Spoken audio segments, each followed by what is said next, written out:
Peristiwa angin kencang juga terjadi di Kabupaten Subang yang merusak puluhan rumah. Satu rumah bahkan ambruk dan rata dengan tanah. Selain itu, satu orang terluka akibat tertimpa reruntuhan. Puluhan rumah di beberapa kecamatan di Subang rusak akibat diterjang angin puting beliung. Salah satu desa terdampak angin puting beliung adalah Desa Bobos, Kecamatan Legon Kulon, Kabupaten Subang. Sebanyak 16 rumah di desa ini rusak, 9 diantaranya rusak parah. Bahkan satu rumah ambruk dan rata dengan tanah. Seorang warga terluka setelah tertimpa puing bangunan. Pemilik rumah yang ambruk mengaku bingung karena kini rumahnya telah rata dengan tanah. Ia pun terpaksa mengungsi ke rumah tetangganya. Ada angin tuh.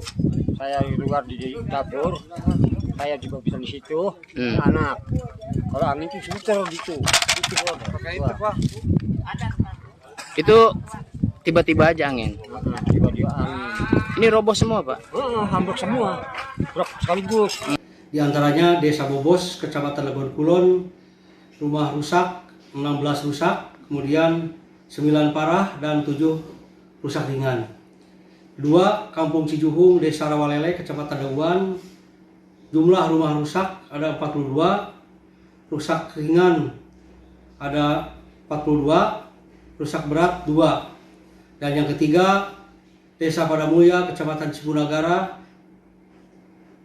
Kampung Babakan Batas, RT 01, RW 01, rumah 5 rusak parah. Terima kasih. Selain di Desa Bobos, Kecamatan Legon Kulon, angin puting beliung juga menerjang puluhan rumah di Kecamatan Dauan dan Cipunagara. Saat ini warga tengah sibuk memperbaiki atap rumah mereka yang rusak. Dari Subang, Yudi Heriawan Juanda, iNews melaporkan.